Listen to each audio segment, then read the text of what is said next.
നമസ്കാരം. ഇവർക്കും daily news അനാലിസിസിലേക്ക് സ്വാഗതം. ഹിന്ദു ന്യൂസ് പേപ്പർ ആർട്ടിക്കിൾസ് ആണ്. ഇന്നത്തെ ന്യൂസ് പേപ്പറിലെ first article majority of Indian cities far from clean air target says study എന്നുള്ളതാണ് ഈ ഒരു ആർട്ടിക്കിളിന്റെ ഹെഡ്ലൈൻ ആയിട്ട് നമുക്ക് വായിക്കാൻ സാധിക്കുന്നത്. തീർച്ചയായിട്ടും ഈ ഒരു ആർട്ടിക്കിളുമായിട്ട് ബന്ധപ്പെട്ട് പറഞ്ഞപ്പോഴേക്കും ഇപ്പോൾ തന്നെ നിങ്ങൾക്ക് മനസ്സിലായി കാണാം, നമ്മൾ വാർത്തകളൊക്കെ കേൾക്കുന്നതാണ്. നമ്മൾ ഉത്തരേന്ത്യൻ സംസ്ഥാനങ്ങളിലൊക്കെ തന്നെ എയർ പൊല്യൂഷൻ അതിരൂക്ഷമായിട്ട് മുന്നോട്ട് പോയിക്കൊണ്ടിരിക്കുകയാണ്. അതുകൊണ്ട് തന്നെ പലപ്പോഴും ഈ പറഞ്ഞ പോലെ നോർമൽ ആയിട്ടുള്ള ഒരു എന്താ പറയുക വർക്കിംഗ് കണ്ടീഷൻസ് ഒന്നും തന്നെ ഇപ്പോൾ നമുക്ക് നോർത്തേൺ സിറ്റീസിലൊന്നും തന്നെ കാണാൻ സാധിക്കുന്നില്ല. ഇത് നമ്മുടെ നോർത്തേൺ സിറ്റീസിന്റെ മാത്രം ഒരു പ്രശ്നമായിട്ടല്ല പരിഗണിക്കേണ്ടത്. ബട്ട് ഓൾ ഓവർ ഇന്ത്യയിൽ ഈ പറഞ്ഞ പോലെ പ്രധാനപ്പെട്ട സിറ്റീസ് എല്ലാം എടുത്ത് നോക്കിക്കഴിഞ്ഞാൽ ഇതേപോലത്തെ ഒരു സിറ്റുവേഷനിലൂടെയാണ് ഇവരെല്ലാവരും തന്നെ കടന്നു പോകുന്നത്. കാരണം റീസെന്റ് ഒരു പഠന റിപ്പോർട്ട്, ഒരു സ്റ്റഡി ഇവിടെ പബ്ലിഷ് ചെയ്തിട്ടുണ്ടായിരുന്നു. ഇപ്പോൾ ഈ ഒരു ആർട്ടിക്കിളുമായിട്ട് ചേർന്ന് നമുക്ക് വായിക്കാൻ സാധിക്കുന്നതാണ്. നമുക്ക് പ്രിലിംസിനൊക്കെയാണെങ്കിലും പ്രിലിംസിനും അതേപോലെ മെയിൻസിനും ഇമ്പോർട്ടന്റ് ആയിട്ടുള്ള ഒരു ആർട്ടിക്കിൾ തന്നെയായിരുന്നു ഇത്.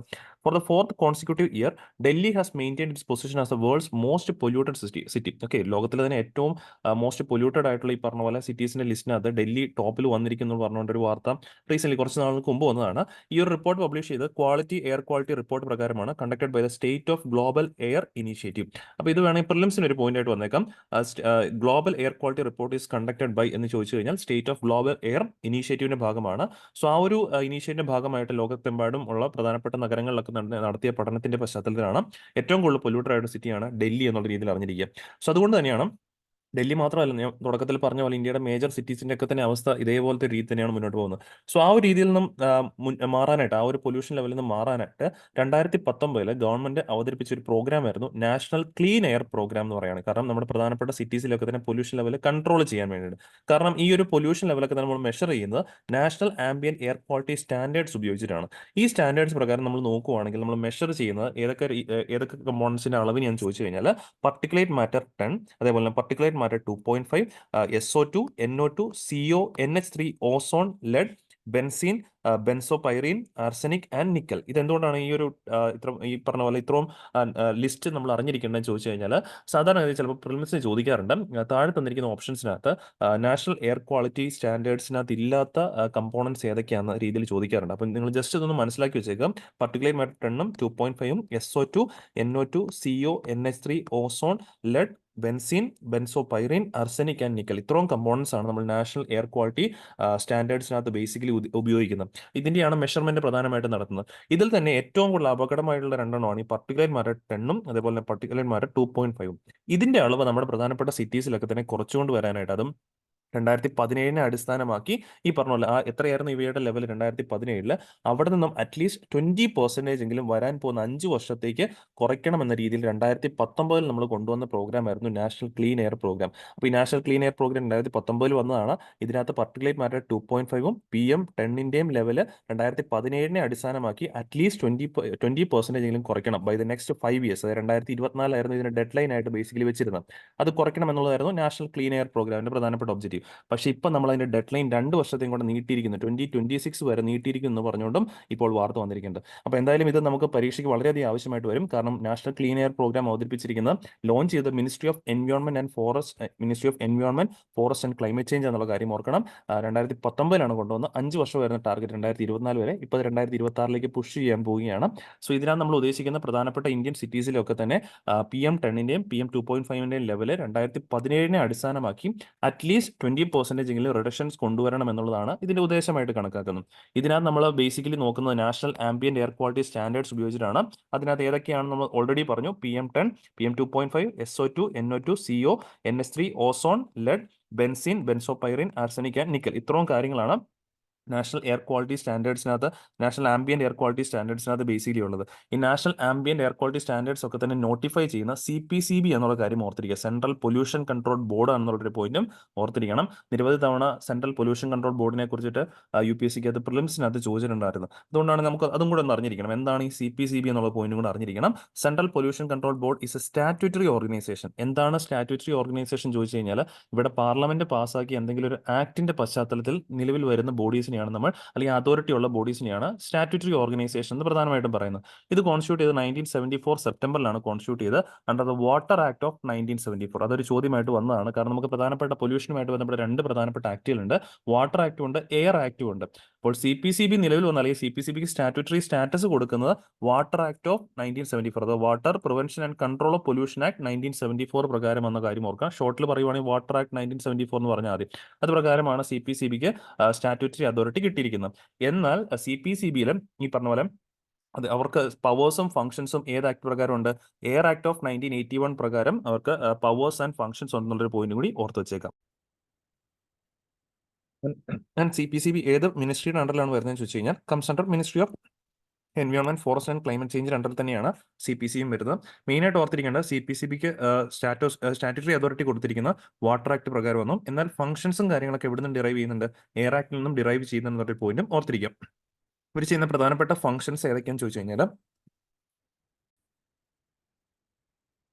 CPCBയുടെ പ്രധാനപ്പെട്ട ഫംഗ്ഷൻസ് ആണ്. ഒന്നാമത് to promote cleanliness of streams and wells in different areas of the states by prevention, control and abatement of water pollution. Water pollution തടയാനായിട്ട് ഈ പറഞ്ഞ promote cleanliness of streams and wells ചെയ്യുക എന്നുള്ളതും CPCBയുടെ പ്രധാനപ്പെട്ട ഒരു ഫംഗ്ഷൻ ആയിട്ട് പറയേണ്ടി വരും. Then to improve the quality of air and to prevent control of abate air pollution. Air pollution control ചെയ്യാനുള്ള പ്രൊവിഷൻസ് ഇവർ ചെയ്യാറുണ്ട്. ഇത് വേണ്ടിയിട്ടാണ് national ambient air quality standards ഒക്കെ തന്നെ CPCB പുറത്തുവിടുന്ന എന്നുള്ളൊരു പോയിന്റും ഓർത്ത് വെച്ചിരിക്കുക. അപ്പം എക്സാമിന്റെ പോയിന്റ് ഓഫ് വ്യൂ CPCBയുടെ സ്റ്റാറ്റ്യൂട്ടറി അതോറിറ്റി വാട്ടർ ആക്ടും, എന്നാൽ ഫംഗ്ഷൻസ് ചെയ്യാനായിട്ടുള്ള അതോറിറ്റി എവിടെ നിന്ന് കിട്ടുന്നുണ്ട്? എയർ ആക്ടിൽ നിന്നും അതേപോലെ വാട്ടർ ആക്ടും ഉണ്ടെന്നുള്ളൊരു പോയിന്റ് ഓർത്ത് വെച്ചേക്കാം കേട്ടോ. ഇത്രയും പോയിന്റ് ആണ് ഈ ഒരു ആർട്ടിക്കിളിൽ നിന്ന് എക്സാമിന്റെ point of view, both for prelims as well as for മെയിൻസിന്റെ പോയിന്റ് ഓഫ് വ്യൂ നമുക്ക് മനസ്സിലാക്കി എടുക്കേണ്ടത്. ഇനി രണ്ടാമത്തെ ആർട്ടിക്കിൾ ആണ്, ഇത് ഷോർട്ട് ഒരു prelims point of view article ആയിട്ട് കരുതിയാൽ മതി. Chlorine gas leak causes panic in Dehradun എന്നുള്ളതാണ് ഈ ഒരു ആർട്ടിക്കിളെ ഹെഡ്ലൈൻ ആയിട്ട് വായിക്കുന്നത്. അപ്പൊ ഇത് മെയിൻസിനകത്ത് എവിടെ വരുമെന്ന് ചോദിച്ചു കഴിഞ്ഞാൽ general studies paper 3 GS paper 3 disaster management point of view ആണ്. ഇൻഡസ്ട്രിയൽ സേഫ്റ്റി എന്ന് പറയുന്ന ഡിസാസ്റ്റർ മാനേജ്മെന്റ് നമുക്കൊരു ടോപ്പിക് ഉണ്ട്, ഇൻഡസ്ട്രിയൽ സേഫ്റ്റി. ഓക്കെ, ആ ഒരു ടോപ്പിക്കിനകത്താണ് ബേസിക്കലി ഒരു ഇൻഡസ്ട്രിയൽ ഗ്യാസ് ലീക്ക് ആണ് ബേസിക്കലി ഇവിടെ ഉണ്ടായിരിക്കുന്നത്. ആ ഒരു പശ്ചാത്തലത്തിലാണ് ഒരു സിലിണ്ടർ ലീക്കേജ് ആണ് ബേസിക്കലി വന്നിരിക്കുന്നത്. അപ്പൊ എന്തായാലും ആ ഒരു പശ്ചാത്തലത്തിലാണ് ഇവിടെ നമ്മൾ പഠിച്ചിരിക്കേണ്ടത്. അപ്പൊ ഇവിടെ നമ്മൾ നോക്കുവാണെങ്കിൽ പ്രിലിംസിന്റെ പെർസ്പെക്റ്റീവിൽ നോക്കുവാണെങ്കിൽ ഈ ക്ലോറിൻ ഗ്യാസ് ലീക്കുമായിട്ട് ബന്ധപ്പെട്ട പ്രധാനപ്പെട്ട കുറച്ച് സിംറ്റംസ് ഉണ്ട്. അത് നമുക്ക് പരീക്ഷയ്ക്ക് ആവശ്യമായിട്ട് വന്നേക്കാം. കാരണം which of the following are the symptoms of chlorine gas leak, അങ്ങനെ ഒരു ചോദ്യമൊക്കെ ആയിട്ട് വരികയാണെങ്കിൽ അറിഞ്ഞിരിക്കാനായിട്ട്. സോ എന്തൊക്കെയാണ് ക്ലോറിൻ ഗ്യാസ് അല്ലെങ്കിൽ ക്ലോറിൻ ഇൻഹേൽ ചെയ്ത് കഴിയുമ്പോഴേക്കുള്ള സിംറ്റംസ് എന്തൊക്കെയാണെന്ന് ചോദിച്ചു കഴിഞ്ഞാൽ ബ്രീത്തിങ് ഡിഫിക്കൽട്ടീസ്, കഫിംഗ്, അതേപോലെ വീസിങ്, ചെസ്റ്റ് ടൈറ്റ്നസ് തുടങ്ങിയ കാര്യങ്ങൾ ഉണ്ടാകാം. Then blurry vision and watery eyes, abdominal pain തുടങ്ങിയ കാര്യങ്ങൾ. Then pain or burning in the nose, mouth or eyes, nausea and vomiting ഉണ്ടാകാറുണ്ട്. Then blood in vomit or stools and rapid changes in blood pressure, skin irritation, pulmonary edema. Pulmonary edema എന്ന് പറഞ്ഞു കഴിഞ്ഞാൽ it's a buildup of fluid in lungs ആണ്. അപ്പൊ ഇങ്ങനെയുള്ള പല സിംറ്റംസും ആണ് chlorine ഗ്യാസിലേക്ക് ഈ പറഞ്ഞ ക്ലോറിൻ ഗ്യാസിന്റെ ഇൻഹലേഷൻ മൂലം ഉണ്ടാകുന്നുള്ള കാര്യം ഓർക്കണം.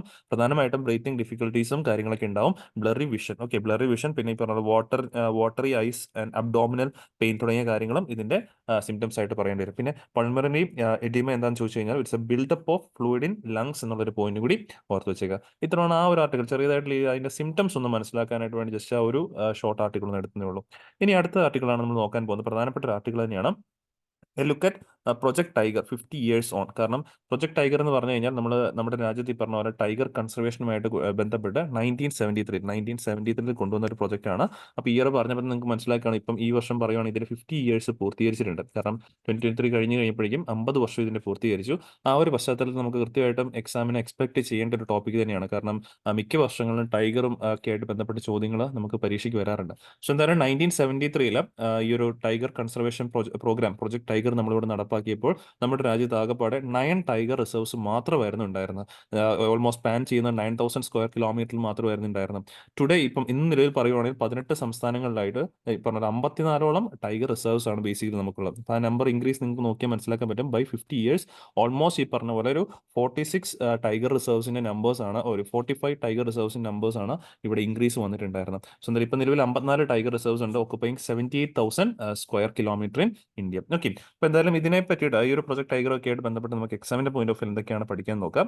ആദ്യമായിട്ട് തന്നെ Project Tiger was launched by central government on April 1, 1973 in a bid to promote conservation of tiger. നമ്മൾ ഓൾറെഡി പറഞ്ഞു ടൈഗർ കൺസർവേഷനുമായിട്ട് ബന്ധപ്പെട്ട പ്രധാനപ്പെട്ട പ്രോഗ്രാമാണ് പ്രൊജക്ട് ടൈഗർ. ആൻഡ് ഈ ഒരു ടൈഗർ കൺസർവേഷൻ പ്രോഗ്രാം നമ്മൾ ആദ്യമായിട്ട് ലോഞ്ച് ചെയ്ത് നമ്മുടെ ഇവിടുത്തെ ജിം കോർബറ്റ് നാഷണൽ പാർക്കിൽ എന്നുള്ളൊരു പോയിന്റ് ഓർത്തിരിക്കണം. ദെൻ ഈ ഒരു program basically it's a centrally sponsored സ്കീമാണ്. നമ്മൾ സ്കീമുകൾ പഠിക്കുമ്പോൾ രണ്ട് രീതിയിലാകും. അത് സെൻട്രലി സ്പോൺസർഡ് സ്കീമുണ്ട്, സെൻട്രൽ സെക്ടർ സ്കീമുണ്ട്. സെൻട്രൽ സെക്ടർ സ്കീം എന്ന് പറഞ്ഞു കഴിഞ്ഞാൽ 100% അതിൻ്റെ ഈ പറഞ്ഞ പോലെ ഫണ്ടിങ് എടുക്കുന്ന സെൻട്രൽ ഗവൺമെന്റ് ആയിരിക്കും. സെൻട്രലി സ്പോൺസേർഡ് എന്ന് പറയുമ്പോഴേക്കും അതിനകത്ത് മേജർ പോർഷൻ ഓഫ് ഫണ്ട് എടുക്കുന്ന സെൻട്രൽ ഗവൺമെന്റും ഒരു മൈനർ പോർഷൻ അത് കറസ്പോണ്ടിങ്ങിന് എവിടെയാണോ ഏത് സംസ്ഥാനത്താണോ നടക്കുന്നത് ആ സംസ്ഥാന ഗവൺമെന്റും അതിന്റെ ഫണ്ട് എടുക്കാറുണ്ട്. അത് പല പാറ്റേണിലാകാം. ചിലപ്പോൾ നിങ്ങൾ വാർത്തയിലൊക്കെ കേട്ടിട്ടുണ്ടാവും 90:10. 90:10 എന്ന് പറഞ്ഞാൽ മേജർ 90% ഓഫ് ഫണ്ട് സെൻട്രൽ ഗവൺമെന്റും 10% കറസ്പോണ്ടിങ് സ്റ്റേറ്റ് ഗവൺമെന്റ്, അല്ലെങ്കിൽ 60:40 എന്ന് പറയാറുണ്ട്. 60:40 എന്ന് പറയുമ്പോൾ 60% ഫണ്ട് സെൻട്രൽ ഗവൺമെന്റും 40% സ്റ്റേറ്റ് ഗവൺമെന്റും എടുക്കാറുണ്ട്. സോ അങ്ങനെ ഏതെങ്കിലും ഒരു ഫണ്ടിംഗ് പാറ്റേണിലായിരിക്കും സെൻട്രലി സ്പോൺസർഡ് സ്കീം പോവുക. And this programme comes under ministry of environment, forest and climate change കീഴിൽ തന്നെയാണ് വരുന്നത്.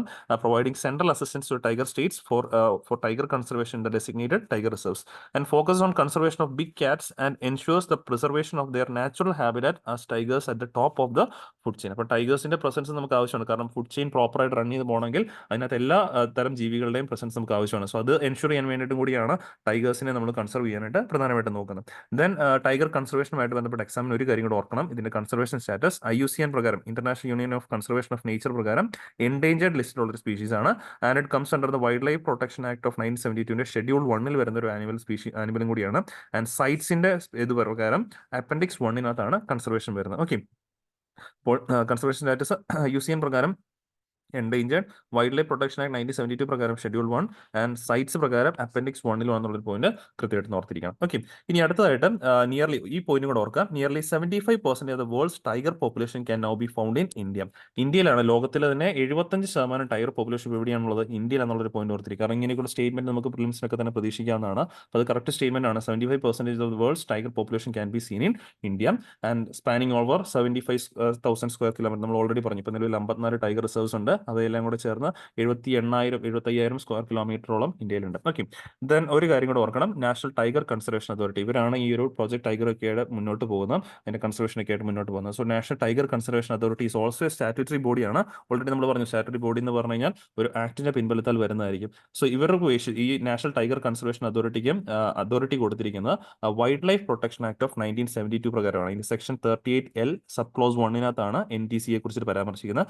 ഓർക്കണം, നാഷണൽ ടൈഗർ കൺസർവേഷൻ അതോറിറ്റി ഒരു സ്റ്റാറ്റ്യൂട്ടറി ബോഡിയാണ് which comes under the wildlife protection act of 1972.